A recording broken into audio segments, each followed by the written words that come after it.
Social media पर एक video नज़र से गुजरी जिसमें टिक टॉकर अली जट दिखाई दे रहे थे।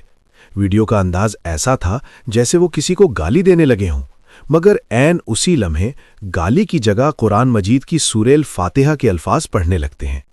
ये मंजर देखकर दिल वाकई अफसुर्दा हो गया। कुरान मजीद मुसलमानों के लिए सबसे मुक़द्दस किताब है, जिसे इंतहाई अदब और एहतराम के साथ पढ़ा और सुना जाता है। अफसोस की बात यह है कि सस्ती शोहरत और वायरल होने की दौड़ में बाज़ लोग मुक़द्दस चीज़ों को भी कंटेंट बना लेते हैं।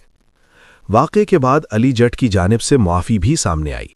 उनका कहना था कि उन्हें एहसास नहीं था कि वो कुरान की बेअदबी कर रहे हैं और उन्होंने सिर्फ एक वायरल क्लिप पर लिप सिंक किया। मगर सवाल यह है कि अगर शऊर ही नहीं था तो फिर कुरानी अल्फाज की पहचान कैसे हुई? ऐसा महसूस होता है कि लोगों को चौंकाने और वीडियो को वायरल करने के लिए ये अंदाज अपनाया गया। इत्तलात के मुताबिक वो एतिकाफ में बैठ गए थे, मगर पुलिस ने उन्हें गिरफ्तार करके कानूनी कार्रवाई शुरू कर दी है। मगर ऐसे मामलात को संजीदगी से लेना भी ज़रूरी है। अगर हर बार गलती हो गई कहकर बात ख़त्म कर दी जाए तो कल कोई और भी इसी रास्ते पर चल पड़ेगा। दीन और कुरान के मामले में एहतियात, अदब और जिम्मेदारी हम सब पर लाजिम है। अल्लाह ताला हमें अपने दीन के मामले में हर किस्म की कोताही और बेअदबी से महफूज रखे। आमीन।